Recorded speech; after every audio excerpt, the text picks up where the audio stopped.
Wait, I wait. know. Can we talk about fires for a minute? Oh, sure, yeah. I just have to tell you, I've talked with a number of my friends in Southern California. This is an unmitigated disaster. Yeah. Palisades High School went up in flames. Yep. The Jewish community center that exists has gone up in flames in Pasadena. Uh, Yeah. this is devastating. And we have to be aware that this is going to be an ongoing problem because climate change is the driver of this force. It doesn't mean there haven't been other fires in Southern California. I remember the Bel Air fire in 1961. But all I can tell you is this is an unmitigated disaster. And I did a podcast this morning for the Voice of San Francisco talking about the vulnerability of San Francisco itself. We do not have adequate pumping system to get water into our city if we have a problem, whether it's an earthquake or a fire. So these are the things that are on my mind. And of course, all of my friends in Southern California, Yeah. all of whom are affected one way or the other. One other point, we know how difficult it is to get insurance already here in the San Francisco area. Do you know the insurance costs on what has happened in Southern California will drive the insurance companies to the brink? And so this is something else we have to think about. This is a disaster of the first magnitude, and people need to understand the ramifications are incredible. I was talking to my husband about our insurance costs last night, and we realized that since last year at this time, we have our homeowners and our auto insurance with the same carrier, and it's kind of bundled together, and the cost doubled. It doubled. And we don't live in a high fire zone. We don't live in a low fire zone, but we don't live in a high fire zone. And this area hasn't burned. But I can't imagine people that live in Malibu, in the canyons, in those areas that are really high risk, and how much their insurance rates will go up.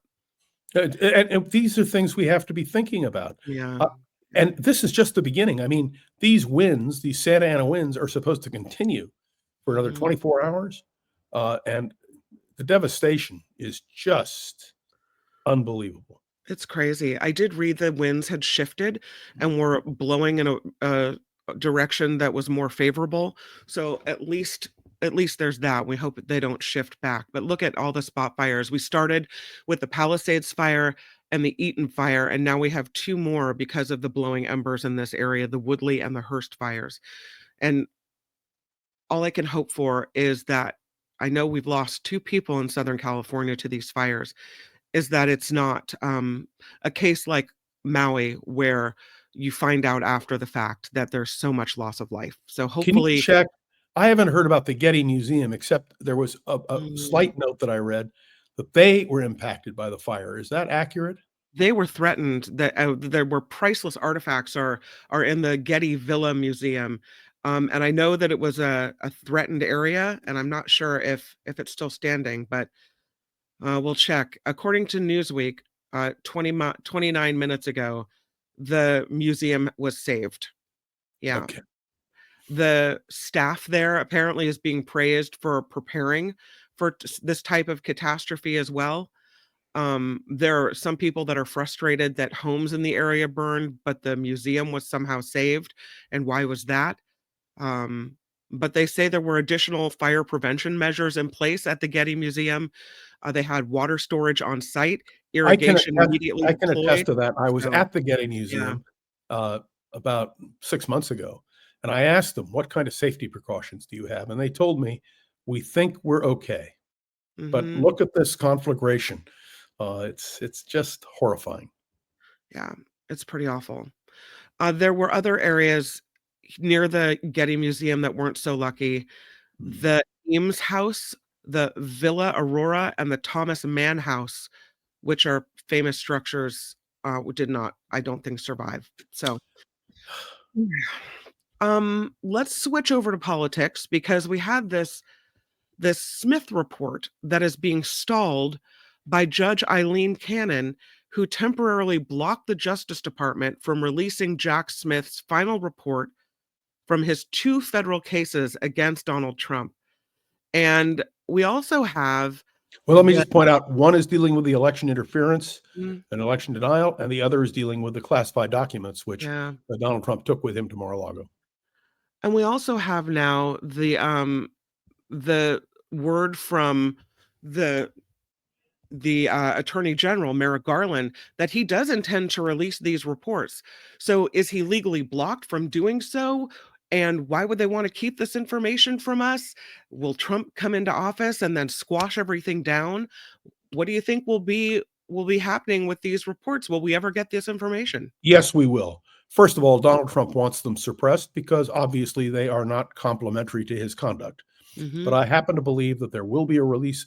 Certainly, there will be a leak at some point. I understand that the Mr. Smith's report is extensive, thorough, and complete, and it ought to be revealed. I think I felt the same way about the Nixon tapes. Uh, you can't hide from history, and so it will come out.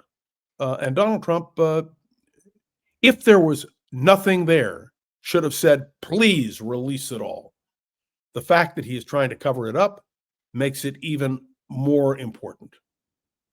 Phineas saying Jack Smith needs to leak these documents to the New York Times. I I don't think don't he know. needs to leak them. They're No, going to get out. you They think will be so? released. And it Okay. may be Merrick Garland has a tough situation. Uh, a lot of people are very critical of Merrick Garland. He Yeah. knows that part of the criticism is that he did not move more quickly in the case of Donald Trump. He is now looking, I think, to his legacy. It has to be released, and he wants it released on his watch. It is outrageous to think that the release of these reports, paid for by taxpayers who funded these investigations, would not be made public. Well, you If can that say that, and I see Tammy's comment up on my screen. Uh, that happens all the time. There are a Mhm, million things that taxpayers pay for that we never hear about or see about.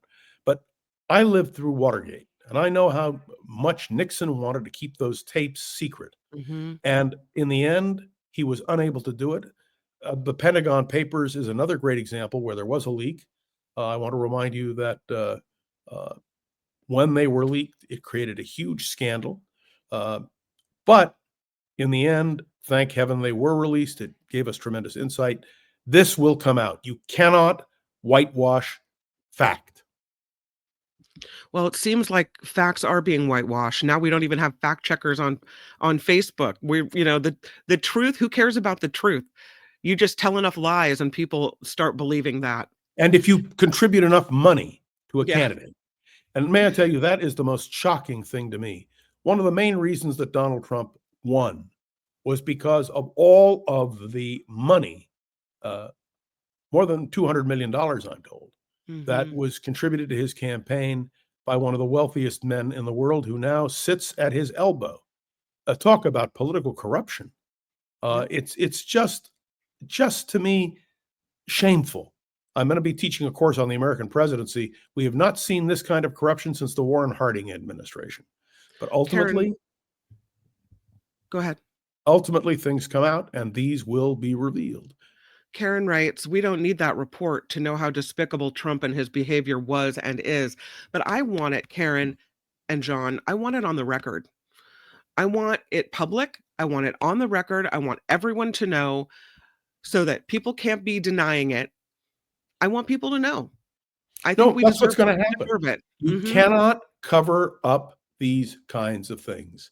Yeah. And I believe that it will come out. I hope it comes out before the end of the Biden administration. I hope that Merrick Garland, as his parting shot as Attorney General, releases the report. That's what I hope. Murphy says, "What difference would the report make? The MAGA crowd didn't believe the January 6th committee either. It's a Perhaps she has matter of a the point." record of history. Mhm. That's Yeah. what you want. And you cannot run away from your historical record. The January 6th report is fascinating. Please note, I've read it. I have it here in my library. It's a devastating indictment. And the fact that the American people didn't, let me put it this way, I didn't phrase that right, that enough Americans did not understand the significance.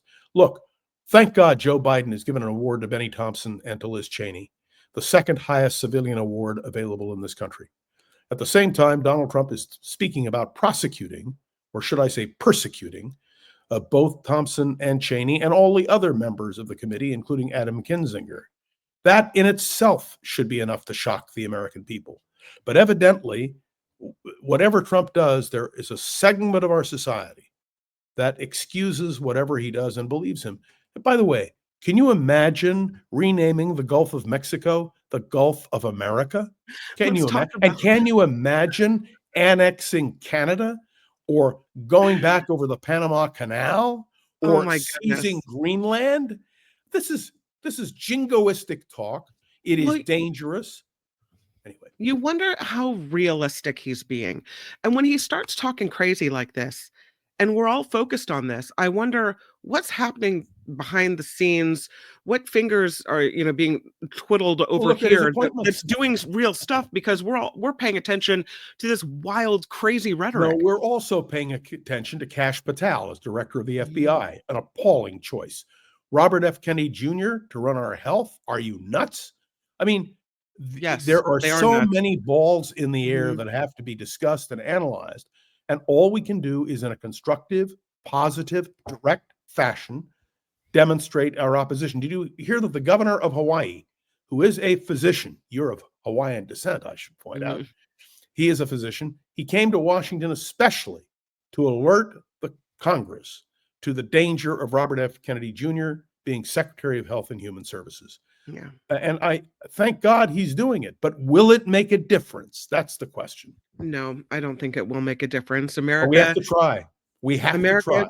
had decided that this is the direction we're going to go. And so, I mean, I don't know how much more outrageous it can get until we turn around and say, "Wait a minute, this isn't gonna fly." Mhm. Let's talk about Let's that just though. we'll talk about Canada for 1 second. Yeah, I was Uh, gonna talk. Let's start with the Gulf of America, actually. okay, all right. Let's start with that because what? I mean, you talk about taking care of the Gulf of Mexico, of this waterway. I mean, we're the country that caused this massive oil spill in the Gulf of Mexico. Am I right? Was that the Exxon Valdez? Yes, of course. Yeah. But I that's not just the point. The point is Donald Trump cannot be permitted to rename something. By the way, look at your map. All the maps in the world, the Gulf of Mexico. What he is talking about is absurd. It is ridiculous, and it ought to be condemned universally. So the fact that it isn't is deeply disturbing. Look at what he's talking about with the Panama Canal. Jimmy Carter's passing. And by the way, I Yeah. was not a fan of Jimmy Carter on many, many levels. I respect many of the things that he did, but there were policies which I absolutely thought were ludicrous. Mhm. And all I can tell you is when the Panama Canal Treaty was confirmed, Jimmy Carter was president of the United States. By the way, you may recall it was by one vote, the vote of Dennis DeCastini, who was the senator from Arizona at the time. And what Carter did was right. But do you know that every administration has had these doubts? When Clinton was president of the United States and the Panama Canal was transferred to Panamanian Authority, he didn't send anybody from the Clinton administration. Nobody wanted to get near to the 10-foot pole. You know who went down to effect the transfer? Jimmy Carter, as a former president. Mhm. So all I can tell you is these kind of absurd, ridiculous statements scare the living bejeebers out of me. And I, not in my lifetime, have I seen a president use the bully pulpit so irresponsibly. And it ought to be denounced, not renounced, but denounced by Democrats and Republicans alike. Talk to the people of Denmark about Greenland. Now, what in the world is he talking about? You know, many years ago, Harry Truman floated the idea of our buying Greenland. And of course, it didn't happen. The, the Danish authorities weren't interested. But the idea that we would seize it by military action, which is It's what he's talking wild. about, Yeah. it's in a normal world, what Donald Trump has done would have been denounced by everyone. What's scary is he didn't do it before the election, or Yeah. maybe nobody thought he could win the election. Nobody understood. But once you're president of the United States and you have those levers of power at your disposal, well, we better be worried. We better be thoughtful about all of this, 100%. Regarding Greenland, apparently Donald Trump Jr. uh, took a plane, arrived on the island, and the president-elect is referring to his eldest son and those accompanying him as representatives. Okay, so these are the Donald Trump Jr. and crew are representing America. And The distributing MAGA hats to anybody who will take them. is that, I mean, come on. So No, that's Donald Trump. Do you understand what scares me? I'm teaching a course on the American presidency right now at the Fromm Institute at the University of San Francisco. We have never had a president act more irresponsibly, or a president-elect act more irresponsibly than Donald Trump. And these ramifications are real. May I ask you a question? If Donald Trump seized Greenland, would NATO then move in to prevent us from doing it? Because Greenland, because of its association with Denmark, is protected as a NATO nation. People aren't thinking about these things. And the people who voted for Donald Trump, I understand why they voted for him. I don't agree with them. But nobody thought that we would see this kind of extreme action, which is just almost incomprehensible. well, Greenland is reacting. The Greenlandic Prime Minister Mute Egede says Greenland is ours. We are not for sale. We will never be for sale. We must not lose our long struggle for freedom. The officials in Denmark are saying that they're not for sale. No, absolutely not. And the So Panamanians are saying, no way are you going to get this canal back. Not a chance. And every time Donald Trump says the Chinese control the Panama Canal, nonsense, rubbish, and factually wrong. But you know what I like to say, Kim? I said it on the radio for years. Don't confuse people with the facts. let's move to Canada, because now apparently we're going to annex Canada. You want me to move to Canada? I'd love the 51st state. And Justin Trudeau says there's a snowball's chance in hell of that happening. The president-elect Trump is saying he'll use economic force to power his way into making Canada part of the United States. That this whole economic force to annex Canada, this is what Justin Trudeau says. There isn't a snowball's chance in hell that Canada will ever become part of the United States. Not only that, Trump is claiming that he toppled the Prime Minister of Canada. He's making that claim. It's ludicrous. Here's what part of the beauty of America.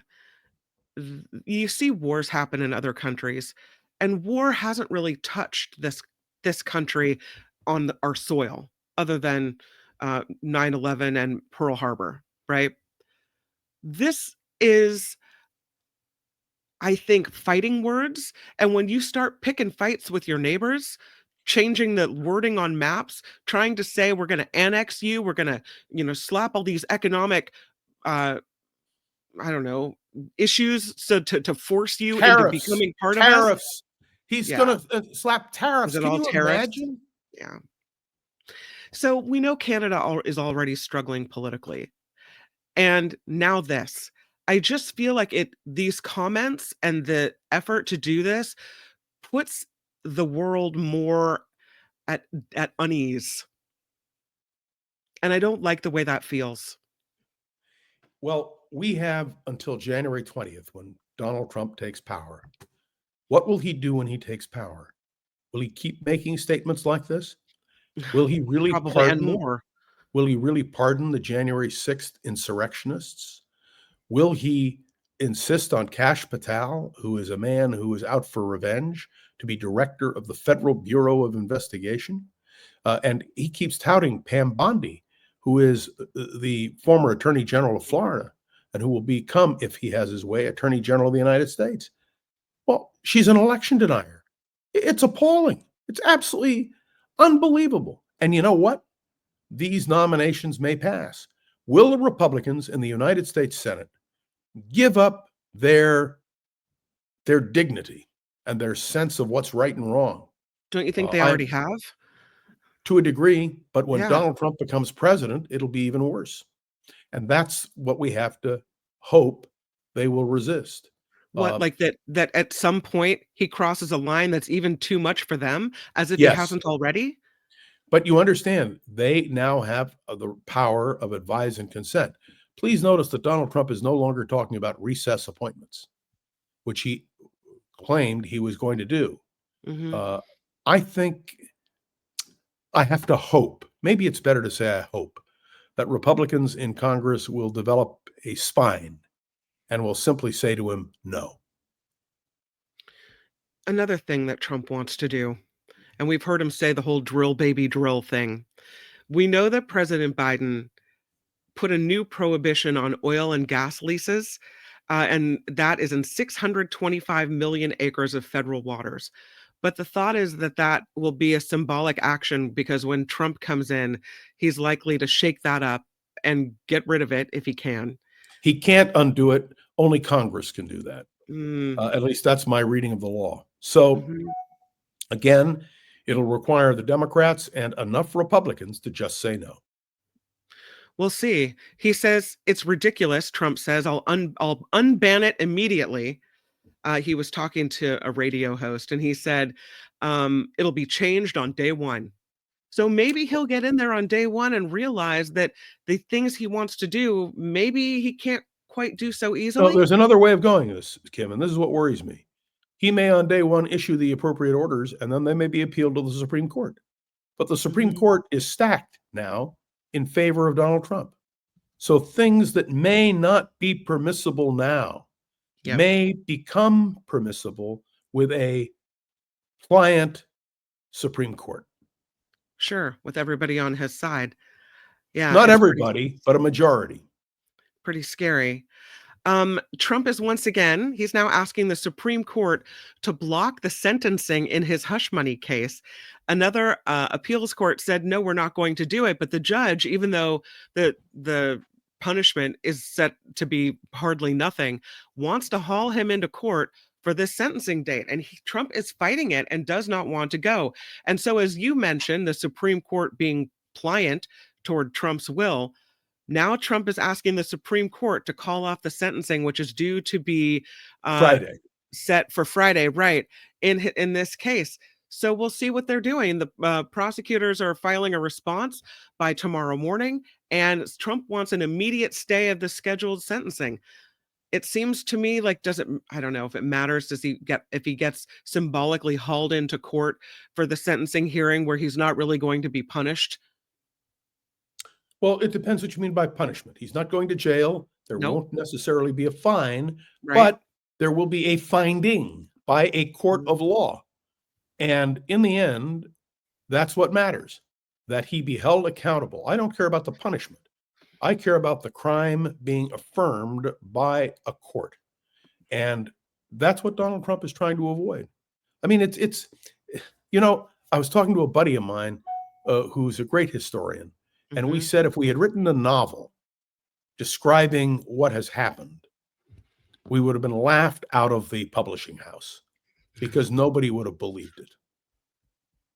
Yeah, this is it's wild. I don't know with a slap on the wrist. It seems more of on the record and more of just an attempt to publicly humiliate him, No, right? no, it's being held accountable by a What court account of to what? law.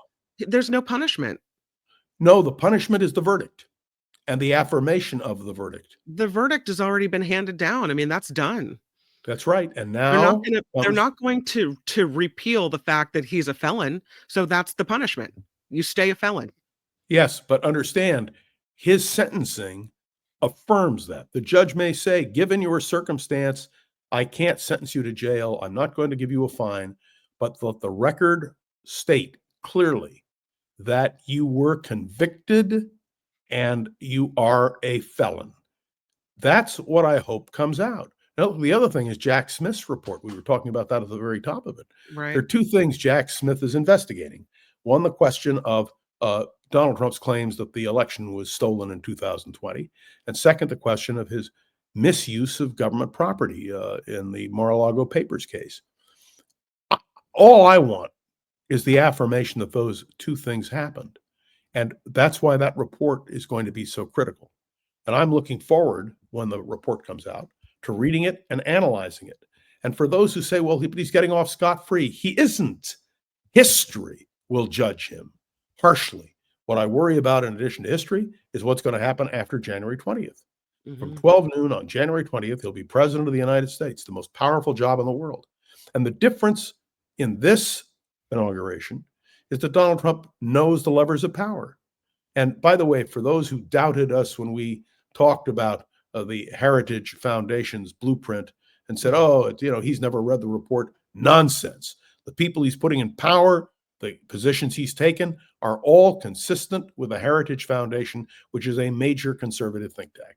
And so, look, I wish I had better news, but I can tell you, as somebody who is a student of the American presidency, we have never had an American president who has made the kind of rhetorical flourishes prior to the inauguration, which, if Donald Trump follows through, will leave us in chaos.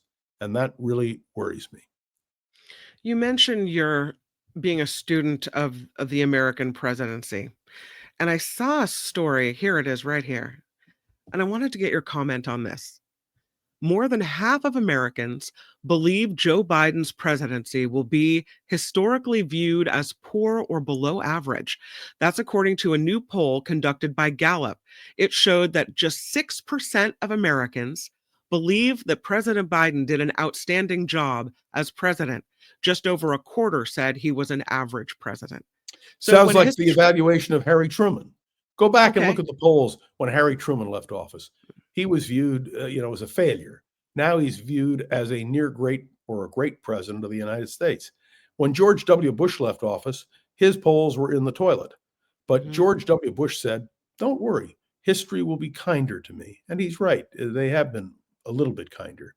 But what can I tell you about Donald Trump? Every historical review that I have used judged his first presidency as the worst presidency of the 20th century and among the worst in the history of the United States. Mhm. I believe the second term is on track to even beat that record. And that's a shame, because we can't afford, in a world like this, to have a president who makes such outlandish statements and who alienates our allies.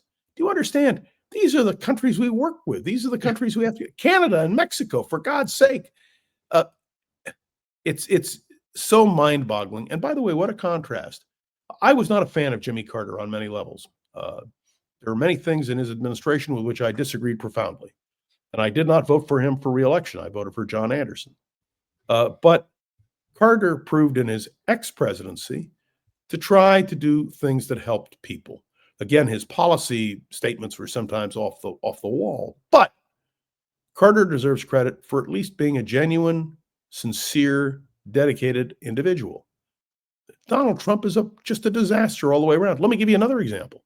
He says that if the hostages are not released by the time he takes the oath of office, that he will respond accordingly. Well, let me tell you, I want those hostages released.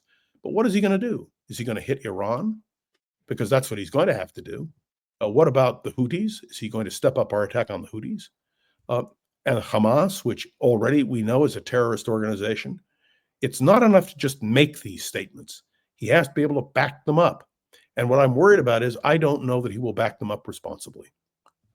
We have a question from Luis with a contribution as well. Thank you, Luis. He says, JR, what's the difference between us and Putin?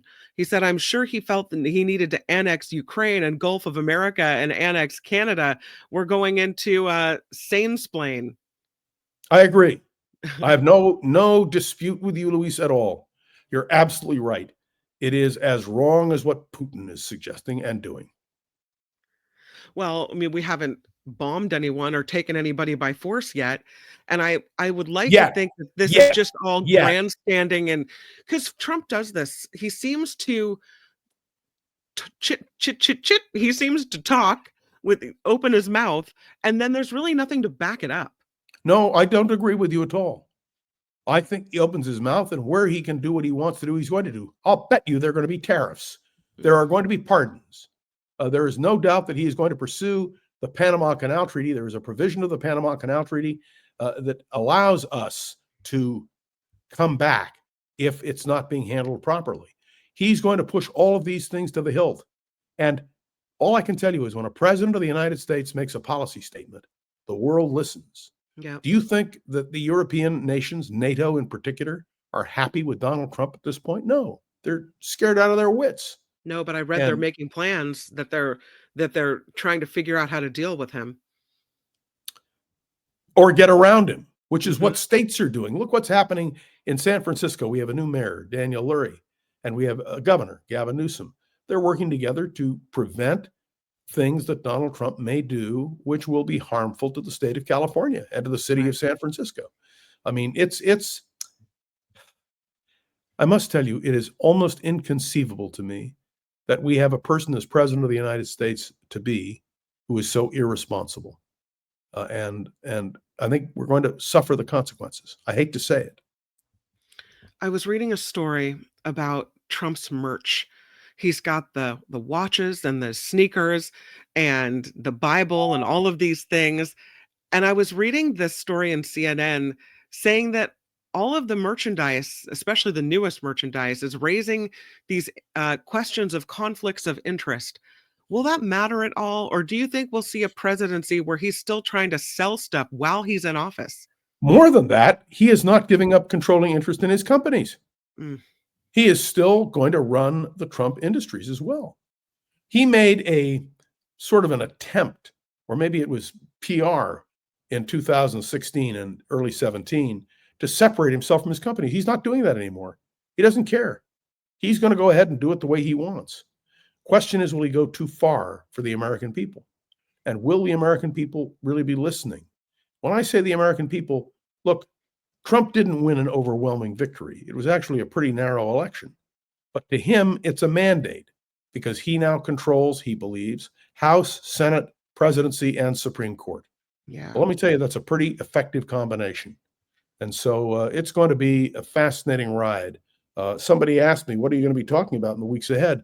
I said, Donald Trump. I almost have to apologize for it. There's so much else in the world to be talking about. But Donald Trump does suck up all the oxygen in the room. Mhm. He is apparently upset because he thought that on day one, all of his nominees would be, a sure thing and confirmed, but there's been some delays and it's not going to happen. He's not going to come in on day one and get all his people in place like he wanted and just get the ball rolling and get it going. So he's going to have to wait and he's not happy about it. That's the process. There have to Hmm. be hearings on many of these nominees. Uh, he can put anybody in the White House he wants. There's no presidential confirmation on that. Somebody like Tulsi Gabbard in charge of American intelligence agencies. That's not required a congressional approval. That's a presidential appointment. But it's scary as hell. And thank God we have a checks and balances process. The only question is whether the Republicans will be willing to exert the power that they have to put a check on this president's. He believes he has unchecked power, and he Yeah. doesn't. Thank God. They're also criticizing Governor Gavin Newsom today regarding the fires in Southern California. Trump took to Truth Social saying, I will demand this incompetent governor allow beautiful, clean, fresh water to flow into California. He is to blame for this. And then Elon Musk joined in, saying, retweeting something about a delay in building dams and saying that it was crazy that Governor Gavin Newsom didn't allow this to happen. I don't think that this fire is Governor Gavin Newsom's fault. I don't know Of how you course it isn't. feel. It isn't. I How can you mean, blame a natural disaster you can't. on an elected public official? It's crazy. No. And Elon Musk has no business involved in any of this. Nobody elected Elon Musk. And that's another tragedy. Look, Elon Musk bought his way to being Donald Trump's best friend. Hundreds of millions of dollars he spent in this election, which may have tipped the balance. Who knows? Um, this is so disturbing to me. I have no words to describe it. But we're going to have to see as things progress, not on speculation, but Mhm. what Donald Trump does, what Elon Musk does, and what the relationship will be. Do you have anything as we wrap up together that you want to say about Jimmy Carter? I know that the funeral will be taking place, that we're still with the flags at half staff and in Yeah, national mourning. did you hear Donald Trump on that? You know, That he's not he doesn't want the flags flown at half staff. It's an ego thing, right? just it's so Yeah, disgraceful. There are no words. But let me answer your question. I was not a fan of Jimmy Carter on many right. levels. Yeah. But Jimmy Carter was a good, honest, decent man who, by the way, did some great things as president, including the Camp David Accords, including the Panama Canal Treaty Agreement, including the expansion of the EPA, Mhm. including environmental protection. His work on those levels was great. No president is perfect. Somebody asked me, where does Jimmy Carter end up on the scale of presidents? He's Mhm. about in the middle, about in the middle. Um, I'm delighted to tell you that history will be a lot kinder to Jimmy Carter than the election of 1980, which he lost. Um, but his place in history, the things he did were important. They contributed to America and American security. And the honors he is receiving now as a former president, including flags being at half staff, is entirely appropriate. And may I add, and some of our listeners may not be happy with this, the same thing will happen when Donald Trump dies. When Donald Trump passes from the scene, he will receive all the honor because he was president of the United States of America. And then my old friend Bill Ridings, I used to interview him every President's Day because he is the one who put together the rating of the presidents. Um, I wish I could do it again on President's Day. Maybe we'll do it here on the Mark Thompson program. Yeah. I think I don't know, a lot of presidents look at their last days in office, as I'm sure President Biden is doing right now, and thinking, as you said, will history be kind to them? What will their legacy be when people look back at them? I don't think that Trump cares about that. I don't think he cared about it last time, and I don't think he'll care about it this time, how he'll be remembered. But I That's why, look at no, he does. He's building a presidential library. He just had from ABC News this huge financial settlement, not for him, but for his presidential library. You bet he cares. And he believes, and I hate to disagree with you, but you should talk to my please wife do. about that. I know I disagree all the time. Uh, Donald Trump has his eye on history. He believes that by doing what he's doing, he will be viewed as one of America's great presidents. We, who are critics of Donald Trump, who Right. support him, by the way, when we agree with him, like the Abraham Accords, a great achievement.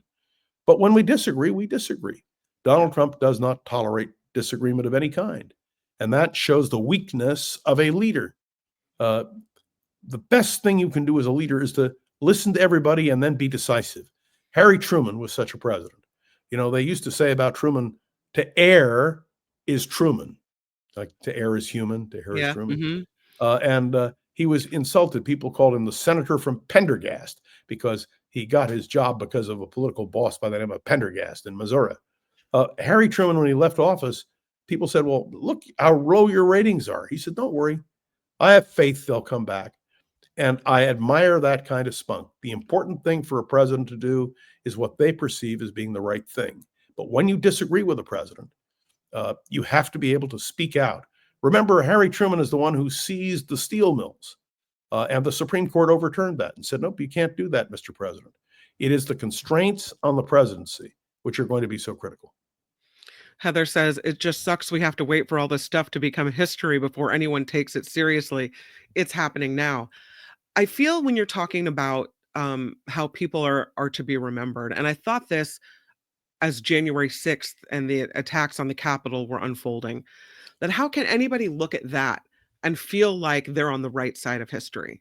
You can't possibly Oh, think, wait, it was a loving day. yeah, They right. came Hmm. peacefully. There was no violence. There was no attempt to obstruct the constitutional process.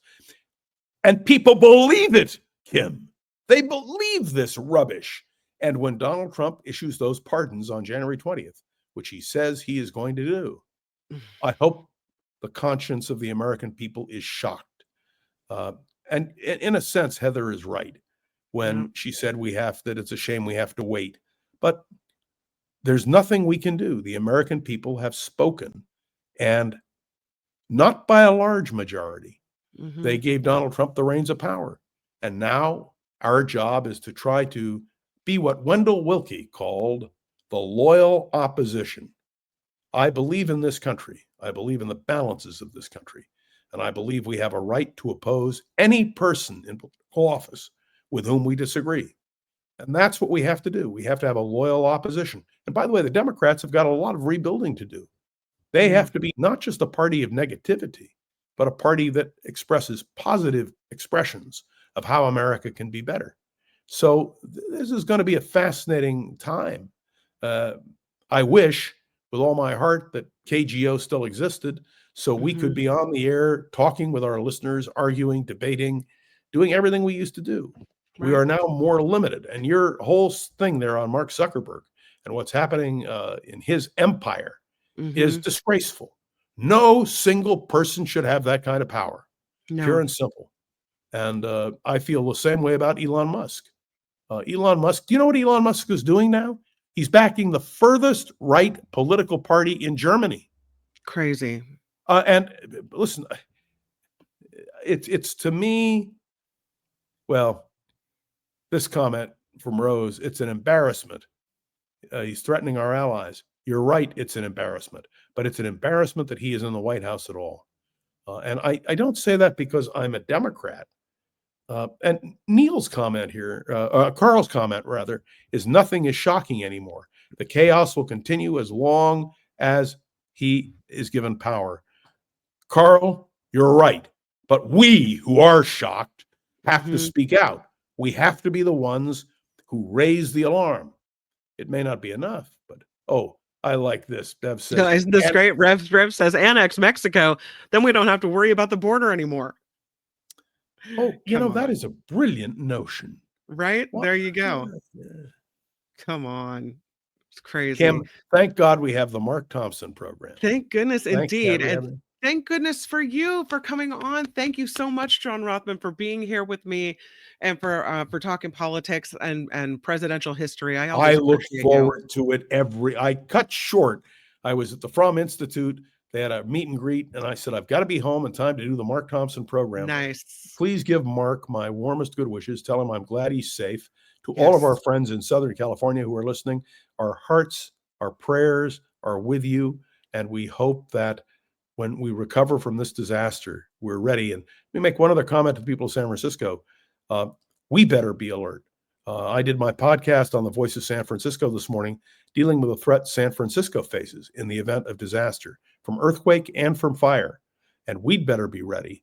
And these are things that that's why we have a government, to help us be prepared.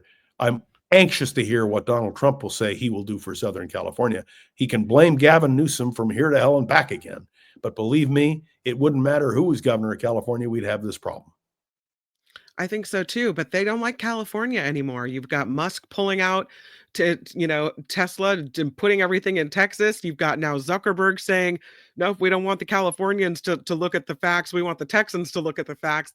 They don't like California. So I can see them, and as a matter of fact, I remember Trump saying, do this my way or I'll withhold federal aid the next time you have a fire. And he may still do that. I think so. And I don't trust that he comes in and takes care of us. As a no, state, I don't either. The way he would other but states. I'm going to tell you, we've got to put all the heat on him that we can. Right. We have to stand up for what we believe. I refuse to concede the sense of purpose that I've always had, not only in trying to tell the truth as I see it, but also in battling for those political causes in which I believe. A loyal opposition is what is called for now. An opposition to Donald Trump and his absolutely ridiculous statements about American policy, on foreign policy, and some of his domestic initiatives as well. We have to stand strong, do what we can, and I am very grateful to you and Mark for allowing me the opportunity each week to share my observations with our listeners. Well, you can find John Rothmann every day. Around the Political World with John Rothmann is the podcast to look up, and you're on the Voice of San Francisco as well. Yes, just go to under the podcast heading. I record every day. I do 10 minutes every day for the Voice of San Francisco, 10 minutes every day for Around the Political World with John Rothmann. Doesn't cost you anything, and I'm delighted to have you. And Kim, again, my condolences on the passing of your father. Appreciate it. Keep up the good work. Thanks, John Rothman. Have a great rest of your day. Thank you. Bye. Thanks for being here. Hi, it's Mark, and I thought that was great. Hit the notification bell, you'll know whenever there's a new video being dropped, and please subscribe to our channel to help us save the universe.